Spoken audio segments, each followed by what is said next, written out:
நம்முடைய சிறப்பு ரகுவரன் நினைக்கிறார். ரகுவரன், ஒரு பக்கம் இது முன்விரோதத்தின் காரணமா ஒரு படுகொலை அப்படின்னு காவல்துறை தரப்புல ஒரு தகவல் கசிவு இடம்பெற்றிருக்கு. அதே நேரத்தில் பகுஜன் சமாஜ்வாதி கட்சி தரப்புல என்ன சொல்றாங்கன்னா, ஒரு முழுக்க ஒரு அரசியல் படுகொலை, உண்மை குற்றவாளிகளை கண்டறியணும் அப்படின்னு ஒரு டிமாண்ட் வைக்கிறாங்க. இது எப்படி அரசியல் படுகொலை அப்படின்னு ஒரு முடிவுக்கு வராங்க? ஏன் இவர் கைது செய்யப்பட்டவர்களுக்கு இதுக்கு சம்பந்தம் இல்லை அப்படின்னு எப்படி சொல்றாங்க? அதாவது இந்த கைது செய்யப்பட்டவர்கள் வெறும் கூலிப்படையை சார்ந்தவர்கள். இவர்களுக்கு பின்னால் ஒரு குழு இருக்கிறது. அந்த குழு தான் இதை இயக்கி செய்திருக்கிறது.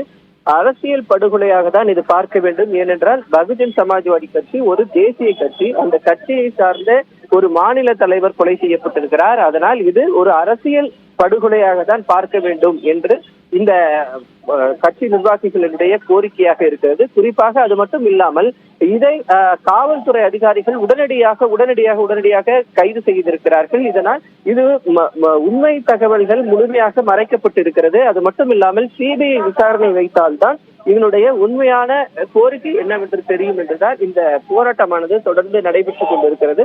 குறிப்பாக தேவப்பிரிய நம்ம பார்க்கணும்னா, நம்ம தற்போது இந்த போராட்டம் இருக்கக்கூடிய பகுதியை பாத்தீங்கன்னா ராஜீவ்காந்தி அரசு மருத்துவமனை இருக்கு, அருகேயே சென்னை உயர்நீதிமன்றம் இருக்கு, Chennai central MG Ramachandran railway station இருக்கு. முக்கிய பகுதிகள் இருக்கக்கூடிய பகுதியில தொடர்ந்து அரை மணி நேரத்திற்கு மேலாக இந்த சாலை மறியல் போராட்டமானது நடைபெற்றுக் கொண்டிருக்கிறது.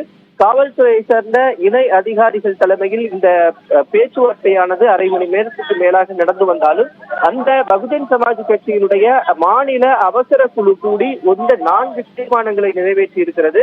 இந்த 4 கோரிக்கைகள் ஏற்றுக்கொள்ளப்படும் பட்சத்தில் தான் இந்த போராட்டமானது கைவிடப்படும் என்று இவர்கள் தொடர்ந்து இந்த போராட்டத்தில் ஈடுபட்டுக் கொண்டிருக்கிறார்கள்.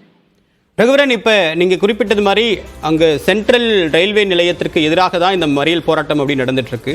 இப்போது அந்த பகுதியில் சாலை போக்குவரத்து சீராகதற்கான ஒரு வாய்ப்பு தென்படுதா, இல்ல இந்த போராட்டம் மேலும் தீவிரமடையக்கூடிய நிலை தான் காணப்படுதா?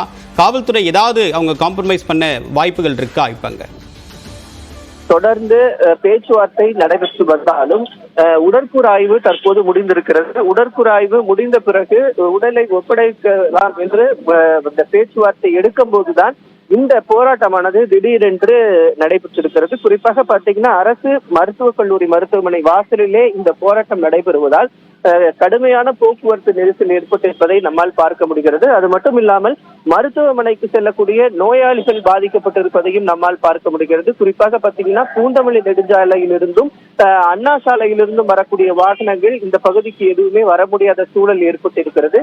அதனால் உடனடியாக அதையும் எடுத்து கூறிதான் இந்த பேச்சுவார்த்தையானது நடைபெற்றாலும் இவர்களுடைய கோரிக்கை இது அரசியல் பழிவாங்கும் நோக்கத்தோடு நடத்தப்பட்ட கொலை.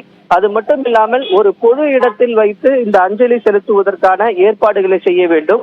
அது மட்டும் இல்லாமல் இதை முன்னரே கணிக்கக்கூடிய வகையில் உளவுத்துறை அதிகாரிகள் செயல்படாமல் விட்டது.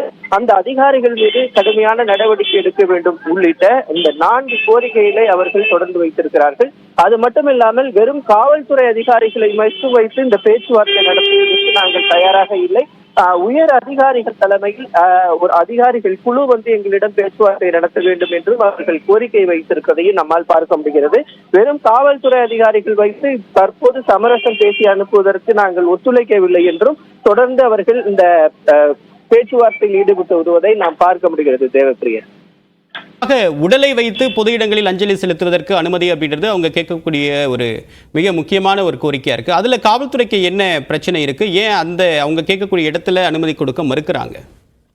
தேவப்பிரியன், ஏற்கனவே பாத்தீங்கன்னா இந்த பொது இடங்கள்ல வைத்து அஞ்சலி செலுத்துவதற்கான இடங்கள் ஒதுக்கப்படுவது என்பது சென்னை மாநகராட்சி சார்பாகவும் காவல்துறை சார்பாகவும் ஒரு பொது இடத்தை செய்ய வேண்டும்.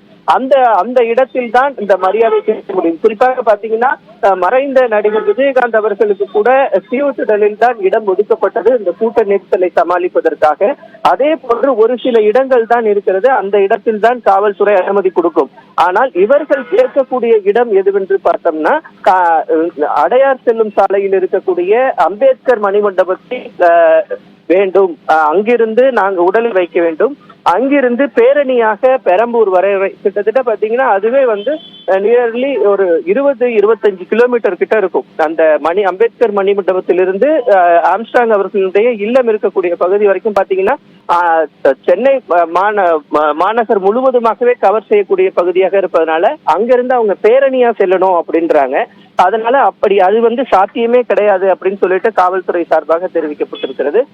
அதே போன்று வீட்டின் அருகே இருக்கக்கூடிய முரசொலி மாறன் பார்க்கில் அந்த உடலை வைத்து பேரணியாக செல்வதற்கு அனுமதிக்க வேண்டும் என்று கேட்டிருக்கிறார்கள். 2 இடங்களை அவர்கள் குறித்து கேட்டிருக்கிறார்கள். ஆனால் இந்த 2 இடங்களிலுமே கொடுக்க முடியாது. 2 இடங்களுமே ரொம்ப மக்கள் அடர்த்தியாக செல்லக்கூடிய இடம்.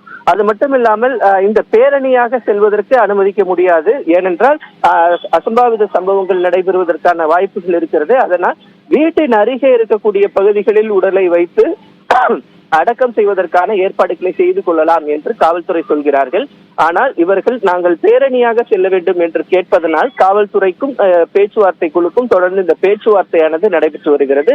அரை மணி நேரத்திற்கு மேலாக 3 சாலைகளும், அதாவது பூந்தமல்லி நெடுஞ்சாலை, அண்ணா சாலை போன்ற பகுதிகளில் தொடர்ந்து இந்த வாகன நெரிசல் இருப்பதை பார்க்க முடிகிறது. அருகேயே தலைமை செயலகத்துக்கு செல்லக்கூடிய சாலை, அதன் அருகேயே உயர்நீதிமன்றத்திற்கும் செல்லக்கூடிய சாலை. நாம் இப்ப சிறிது நேரத்திற்கு முன்பாக உயர்நீதிமன்ற நீதிபதியுடைய வாகனம் கூட இந்த நெரிசலில் சிக்கியதை பார்க்க முடிந்தது. தொடர்ந்து இந்த வாகன நெரிசல் நீண்ட ஒரு கிலோமீட்டர் தூரத்திற்கு நீண்டு நிற்பதையும் நம்மால் பார்க்க முடிகிறது. தேவப்பிரி, ராஜீவ்காந்தி மருத்துவமனை முன்பாக தற்போது சாலை மறியல் போராட்டம் நடைபெற்று வருகிறது. சுமார் 9:40 மணிக்கு தொடங்கிய இந்த போராட்டத்தின் காரணமாக அந்த பகுதி முழுக்க போக்குவரத்து என்பது ஸ்தம்பித்திருக்கிறது. உணர்ச்சி பெருக்கில் இருக்கக்கூடிய பகுஜன் சமாஜ்வாதி கட்சியுடைய தொண்டர்கள் சிபிஐ விசாரணை வேண்டும், உண்மை குற்றவாளிகளை கண்டறிய வேண்டும், இது ஒரு அரசியல் படுகொலை என்பதை வலியுறுத்தி அவர்கள் தற்போது அந்த போராட்டத்தில் ஈடுபட்டு வருகிறார்கள்.